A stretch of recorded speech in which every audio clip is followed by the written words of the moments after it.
Grace Bible Church, welcome back to another edition of Living by the Book. Pastor Rick, welcome. It's good to see you as always. Thank you. And this is nice. You know, we were breaking in the new recording studio. Last week, we were learning how to maneuver our mics. And we couldn't see each other the whole time. Right. So it was like speaking to a ghost. But it worked out all right. Well, it's appropriate. We're talking about demons. That's true. Hey, there we go. Yeah, it's thematic. This is nice. Now I can see you. Yeah. So I have a question for you. And this one is, we were talking about it a few minutes ago, and you made the point this could either be the shortest video or the longest video that we ever record. Right. And I'm leaving it up to your discretion which one that is. No, I mean, the question really is in light of current events and what we're seeing going on around the world. The question is, why are people so mad at Israel? Why do people hate Israel so much? Right. And the reason I ask that is because, we're seeing in recent weeks, it's about a month ago that Hamas launched this surprise assault into Israel. The reports coming out, the stories that were occurring, I mean, there was absolutely heinous acts taking place, acts of savagery and butchery, and it's awful what took place over the course of those days. Israel's responding the way you think would be a natural response, right? They're responding with force to make sure this doesn't happen again. And people are already calling for Israel to, people are saying there needs to be a ceasefire, and they need to stop, that they're in the wrong. It's a very weird response. And I think it's especially strange in light of the almost unquestioned support that Ukraine received when Ukraine was invaded, right? We are still funding the war in Ukraine. The West is entirely behind them. No questions about their methods or anything. It's just like, hey, we are behind Ukraine. Israel doesn't seem to be receiving the same treatment. Now, I imagine that there are some theological reasons behind that, and that's kind of what I would love for you to discuss, because this does get into, the way we think through this question and what we're seeing is in many ways dependent on our theology and our understanding of Scripture and how God's redemptive story unfolds. So I'd love for you to walk through that and kind of help us explain why we're seeing this, and especially why we're seeing this, almost populist uprising against Israel and this incipient hatred towards the Jewish people. So I know there's a lot there. So there's so much. Let me see if I can be succinct, which is not my gift. Yeah. But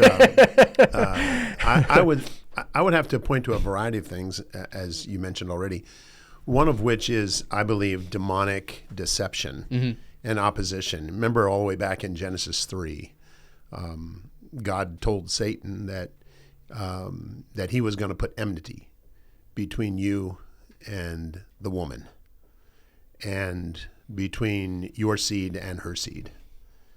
And you will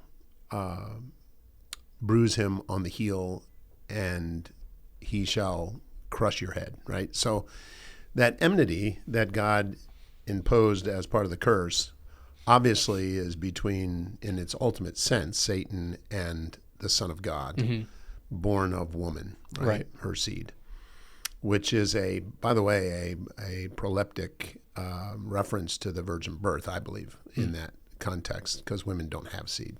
But there is I think, a divinely imposed enmity and a demonically driven deception in league with Satan to do everything that Satan can to eliminate the people of God and to keep God from being able to fulfill his promises, which he has made to Abraham, concerning not only the seed and the Messiah that would come through Abraham, but also the spiritual blessings that are going to come, as well as the land that was promised within the Abrahamic covenant, elaborated upon in the Palestinian covenant that is mentioned in Deuteronomy and then again in Numbers, where the specificities of the boundaries of the land that has been promised to Israel was mentioned. So Satan is doing everything he can to make sure that fulfillment does not occur. And of course, from a literal dispensational hermeneutic, we understand that those promises given to Abraham and that has led Israel throughout its history have not yet been fulfilled. In other words, the parameters of the land promised to Israel has never been, even in the zenith, in Under the days Solomon. of Yeah. David and Solomon, that land has never been occupied. Right. Which means that it's a future event. So right now, we know because of Israel's idolatry, all the way back in 722, right, where 722 BC, Right. when Right. God deported Israel to Assyria, and then in 586, where the deportation was finalized of Judah and Benjamin into Babylon, right? Since that day, Israel really has been under the disciplinary hand of God, whereby he is at work to sober them, to bring humility to them, to bring them to where they would look to him. Right. And they have yet to do that. Right. So they have not yet done that. We know that that is going to occur, and it found its ultimate expression from God and the clarity of God's expression through Jesus when he stood and he wept over Jerusalem. And he said, how I longed to gather you together in Matthew 23, the end of Matthew 23, Right. As a hen gathers her chicks under her wings, and you would not. Behold, your house is being left unto you desolate. Yeah. Until, and that's a massive word, until you say, blessed is he who comes in the name of the Lord, which will occur at the second coming of Christ, at the end of the tribulation, after which, or through which, Israel will have gone through major ordeals and suffering at the hands of the Antichrist and so on. So that's when all of the antipathies toward Israel will find its climax. In the meanwhile, there has always been a hostility toward Israel because of this demonic deceptions and opposition to God and God's purposes for Israel and his redemptive purposes as they have unfolded. This is one of the reasons it is so critical, as we discussed earlier, that we have the proper eschatology and hermeneutics. God is not done with Israel. Right. Now, the nation of Israel as it currently stands is not the Israel of God. It is a national Israel. It is a genetic Israel. Right. But it is not the Israel of God. Because they still defy God. Right. They are not submissive to God. They have not turned to God. They have not cried out to God for his deliverance from their sin. They may cry out to God for deliverance from Hamas and Hezbollah and other things. But certainly they're not crying out to their Messiah. No. Right. So they remain desolate, basically. And we have seen the hostilities that are demonically driven in a variety of forms.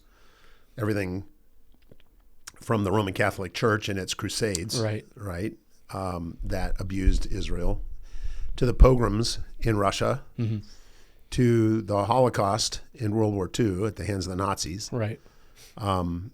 to the hostilities of the Arabs in 1947, 1948, at the War of Independence, when the British Mandate existed and Israel became a nation. And on the day that they became a nation and declared their independence, they were attacked by 5 nations that were intent on extinguishing them, driving them into the Mediterranean and killing them.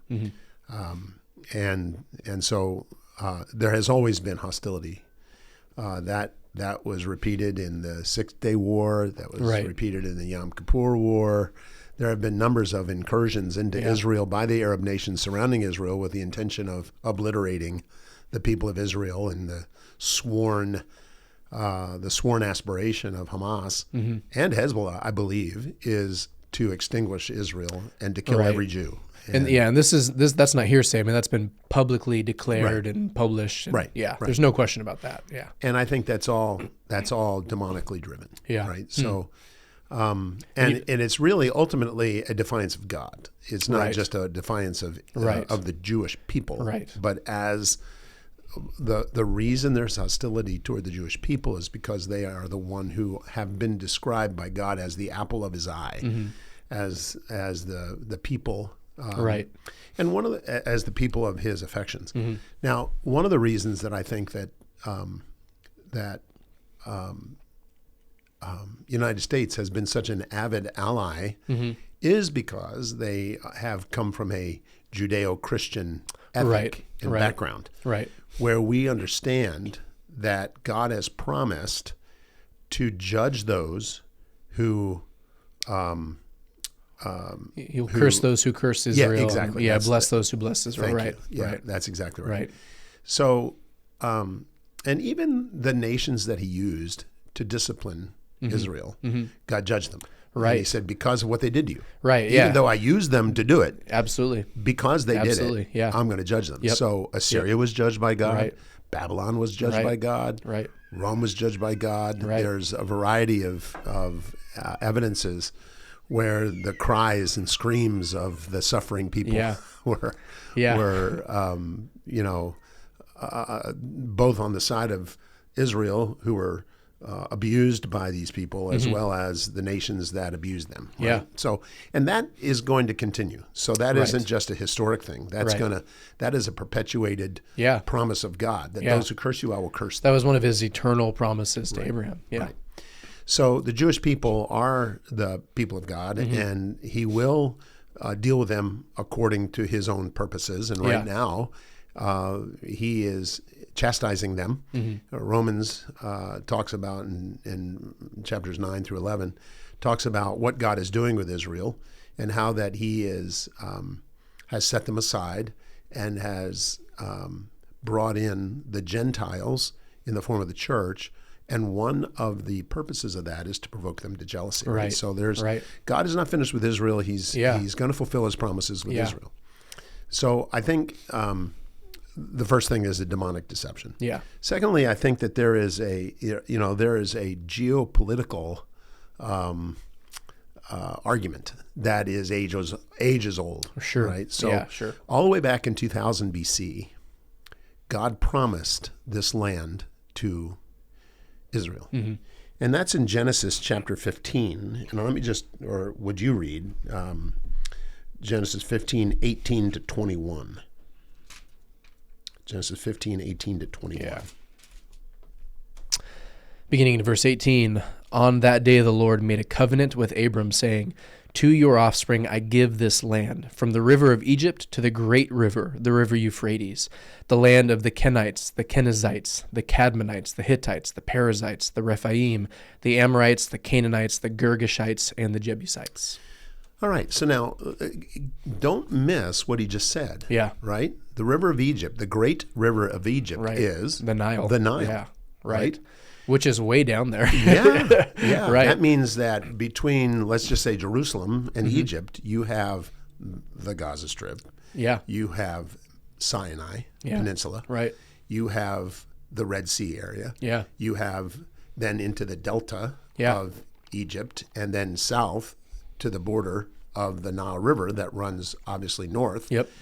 So from half of Egypt to Jerusalem. But wait, that's not all. I know. I mean, you go from Jerusalem all the way to the Euphrates. To the Euphrates, Right? Yeah. So from the Euphrates, from Israel to the Euphrates, it's the entirety of Iraq. Wow. Yeah. The border is of Iraq and Iran is the river Euphrates. Right. So it does not include Iran, but it includes the entirety of Iraq. Right. It includes Lebanon because the northern mount that is promised in the Palestinian covenant that you can read in Deuteronomy and then again in Numbers goes all the way into Lebanon. It includes Syria and Jordan. Yeah.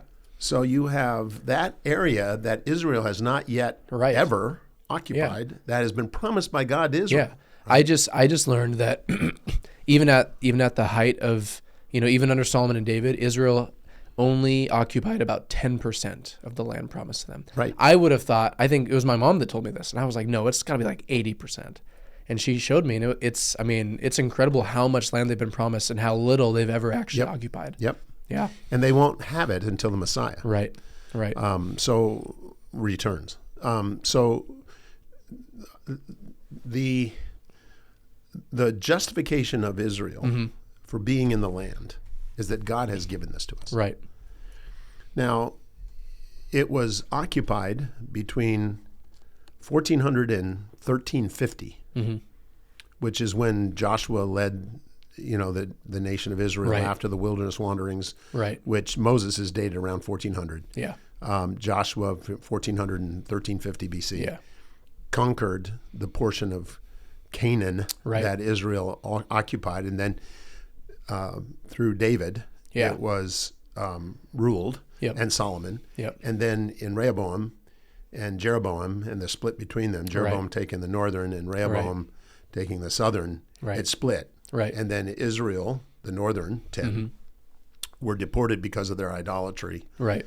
into Assyria in 722, and Judah and Benjamin, the southern two tribes, were deported in 586, ultimately, into Babylon. Right. And so then thereafter, the land was occupied by Babylon, who took over Assyria. So Right. Babylon, Right. and then it was the Persians, Right. and then it was the Greeks, Right. and then it was the Romans, Right. right? So Right. Rome dominated the land. Yeah. Israel lived in it, but as captives within Right. their own country. Yeah, they were a vassal right? state. Right, Yeah. vassal state. And then you go into the Byzantine era, Right. where basically the Roman Catholic Church was involved in dominating. And then the Yeah. Muslim period from about 630, 640, something Yeah. like that. The Muslim period began. Yeah, sure. AD, I'm talking Yeah. about, until about 1100. When you get into the Crusades and Well, then the Crusades are about 1100. Right, when And for there's about a 200 tug of war over years. the- And, yeah, and right. there was that whole Yeah. thing that went on. And then the Mamluk period, which they are essentially a Islamic. yeah, kind of I think- nomadic.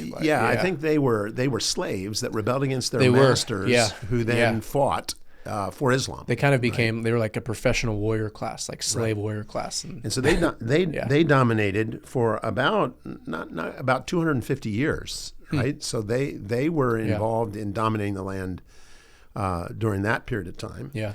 And then after the Mamluks were the Ottomans, the Turks. Right.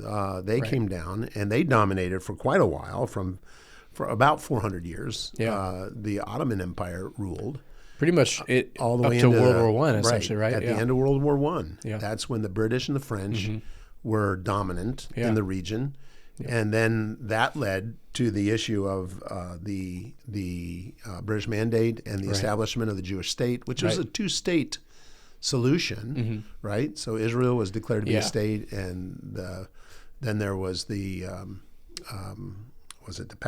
Palestine territory and an Israel territory and something like that, Right, but which then, was rejected. not because of Israel, Right. but because of the Arab nations that invaded in 1948 with the purpose of extinguishing Israel. Right.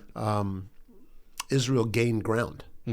So their land became greater. Yeah. And Israel, as a result of that, gained new territory and continued to gain new territory with every assault by the Arabs around them. Right. Every time they get attacked, they come out of it a little bit bigger than they were before. Right. Yeah. And so the Arabs stopped attacking because it was obvious that Israel, they have an adage that says, we don't get even, we get ahead, as a deterrent. Right. So in order to deter such incursions as we saw at the hands of Hamas, Right. Israel has demonstrated that you fly in and land like a fly to corrupt, and we're going to smash you with a sledgehammer. It's not going to be a fly swatter. Right. And so they're following their policy, Right. the policy that everybody in the region knows. Which again is largely a deterrent. The policy is not. They're not. Exactly. They don't intend to be the aggressors. They do this in response. Right. Yeah. And and the reason there's such a hostility is because of CRT. Yeah. Sure. Which says that a stronger force oppressing a weaker people Right. is automatically to be castigated Right. and opposed. Yeah. That's why Russia, a stronger force, Right. attacks Ukraine. a weaker force, and therefore Russia's the bad guy. Ukraine needs to be defended as the oppressed people. Right. Now, when Hamas goes after Israel, Right. it is seen as since Hamas and the Palestinians Right. are oppressed by Right. the They're- stronger They're Israel. the weaker force. Yeah. They're right? the oppressed Because against the they're oppressor. oppressed. Yeah. They're confined in a Gaza Right. Strip. Right. They're allowed to leave and go into Israel with Right. work To work, permits and under scrutiny. Yeah. Otherwise, they're contained, Yeah. and some claim it's incarceration. Right. Right, which is essentially Israel enforcing its border. Basically, Yeah. is what they're doing. Yeah. And because of the oppression that they have known, they just got to a point where they can't take it anymore. Yeah. And so they reacted Yeah. with this heinous but yet understandable expression of frustration. Well, when you're as the oppressed. oppressed, any violence is justified if Right. it means overthrowing the I oppressor. mean, right? AOC That's- was talking about how all these looters and demonstrators Right. and vandals. Right. Well, you have to understand that that's all they can do. Well, right? Because they're that's- oppressed. I mean, that's neo-Marxist theology, right? The only way to overthrow the oppressor is through revolution. Right. Violent revolution. That's the only way. So that's why CRT. Yeah. Or critical theory, probably not race theory, but critical theory itself. Yeah. Which is to me a all big bundle. But Yeah, that's kind of the anyway, umbrella under So and all these subcategories. the critical thinking that results in the LGBTQ, the issue of wokeness and all concerning women, concerning women's rights, women, all the junk that's going on is really traceable to CT, and that reaction that you have now to the stronger Israel oppressing those poor Palestinian people. And you can't blame them for striking out against Israel because of all the abuse that they're taking. And so they justify it, not understanding at all any of the history, any of the fact that the reason that Israel has come down on the Palestinian people was because of the invasions that they have had and their desire back in 1948 to stomp them out, which if CRT or CT had been existent in 1948, they would have had to have sided with Israel to have any credibility, right? But through both divine intervention, which is inarguable if you look at the War of Independence and the Six-Day War and the Yom Kippur War, and how that there was no human explanation for why Israel was able to withstand the onslaught of the Arab nations, except for divine intervention, and how God used the U.S., the United States, to supply and arm and other things Israel, right? So, but even with that assistance, many of the stories of how the battles ebbed and flowed, and how Israel essentially or ultimately prevailed, is attributable only to a divine hand, providence. Absolutely. Yeah, it is. So it they is don't shocking understand that. I mean, it really is. That's the only way you can understand how Israel as a nation still exists, despite all the animosity, and being surrounded by enemies all the time. Right. Which argues that God's purposes for Israel are being postured, not fulfilled. Right. 1948 did not fulfill prophecies. It did not. And like you said, today's Israel is not the Israel of God. They are still idolatrous. They are still under his judgment. Right. But you can see the preparations being made. Yeah. It's kind of like God setting a table. Right. And whether the meal is served or not is another question. But you can see how alignment is being sovereignly provided to the ultimate fulfillment of many of the prophecies that will occur after the rapture of the church at the beginning of the 70th week of Daniel, which is to come. Right. So we see the hostility being a result of the critical thinking, as a result of demonic critical theory. Critical theory. We're in favor of critical thinking. We wish critical theory had more critical thinking. I need to do more critical thinking in the vocabulary. But I think your vocabulary is just fine. You're known for it. I'm just there's a lot going through my mind right now, and I'm choosing wrong words. But so critical theory and demonic deception and really ultimately a either a willful or an unfortunate ignorance of history. Yeah, absolutely. And certainly a ignorance of biblical truth Right. concerning Right. who gave the land to Yeah. Israel, Yeah. and the fact that God did give them Israel, the Right. land, Yep. and made promises that they were going to be theirs forever. Right. Right? Yeah. That the land would be theirs forever. Yep. So we see God is never reneging on his word. Yep. The gifts and promises of God are irrevocable, Yeah. as Amen. Romans tells us. Yeah. And so we know that the land properly belongs to Israel. Right. And all of those who are seeking to undo that have set themselves in opposition Yeah. to absolutely. the purposes of God, Right. as we know. Well, they're aligning themselves with the serpent. Right. I mean, you go all the way Right. back to Genesis chapter 3. Correct. Yeah. Yep. So that kind of explains Yeah. why there's such hostility. No, I think that's very helpful because you're showing the connections between theology, what the Bible teaches about God's purposes for Israel, but you're also showing how modern ideological philosophical movements fit into that story. Right. I mean, Right. right. Critical theory it's a demonic ideology, right? It is part of Satan's deception that people Yes. would think this way and believe this way and perceive the world this way. But it all ends up fitting into God's plan. Like you said, as he's moving towards this, this moment, this tribulation period where the nations will set themselves against Israel. I mean, that is kind of how history is going to end, so to speak, and then Christ will return. So you do see God, in his sovereignty, posturing and preparing, and you see how people are, in their sin, really doing exactly what he said they would do. Exactly. Yeah. And, Sunday night, I had the opportunity to preach out of Daniel Yeah. 11. By the way, well done covering. You covered like 2 verses a minute. I tried to calculate it. It was pretty impressive.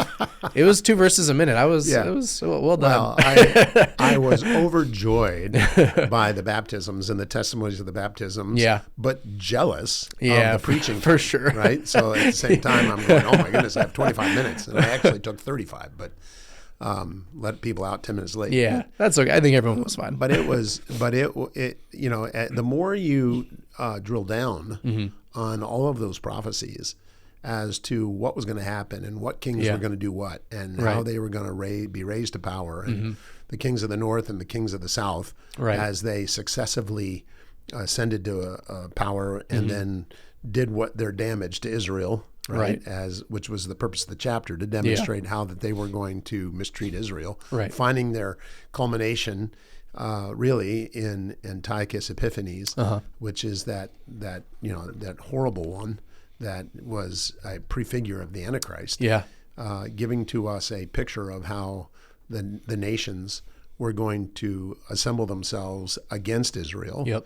In the end of days, right? As the phrase was used numbers of times in that chapter at the end of days, which leaps forward to the career of the Antichrist during the 70th week of Daniel. Right. But it just speaks of how Israel is going to be kicked around. Yeah. And how it was going to be abused. Yep. And how it was going to be loathed by nations and seen as an unmerited country and disrespected and so on, and murdered. I mean, it just describes horrific events. That was, the murder and the pillaging and the rape and other things that were associated with that. You just drill down on those verses and you can see the history of the world with reference to Israel and its hostility. And as horrific as the Holocaust was, and I'm not taking anything away from the Holocaust, what the Antichrist is going to do is going to outstrip that. Right. Yeah. Yeah. Jesus describes it as a time of suffering like there has never been, nor will there ever be again. Right. Yeah. Matthew 24. Unparalleled. Yeah. And other places. Yep. Even in the Minor Prophets, he describes it that way. Yep. So the surprise should not really hang long by people who know the Bible. We should understand, okay, we get this. We understand why. Yeah. No, I think that's helpful. I think it's helpful because it in many ways, it's helpful when you see real world events confirming our theology and our theological positions. It's helpful when you see how knowing your Bible well helps you understand the things that are going on around you, and kind of helps you understand your situation in history. Right. And so I appreciate you making those connections for us, because it helps us to think biblically, and that's really what we're trying to do here, is help people recognize that we need to understand the scriptures, not just for the little practical day-to-day stuff, but just big picture stuff too, like why the world is the way that it is. Right. It's immensely helpful. It's hard to understand how millennialists can really be satisfied with their eschatology, or post-millennialists for whom things are supposed to be getting better. I know. How can they see that as tenable?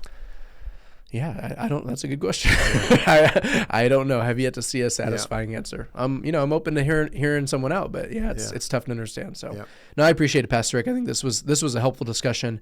A lot of people have had questions about this, and I think this was just a nice encapsulation of a lot of different things. I mean, again, we could probably talk for 3 hours about this, but we got other stuff to do. So it's 28 minutes, so we better get rolling. Yeah, we better move along. So I appreciate it. And church, as always, our endeavor is to help you be thinking and living biblically, and we hope that this once again just shows you how every part of the Bible is necessary for us, and why we must know it. We must be ingesting it every day. So, Pastor Rick, we appreciate you, and church, we love you, and we'll see you next time on another episode of Living by the Book.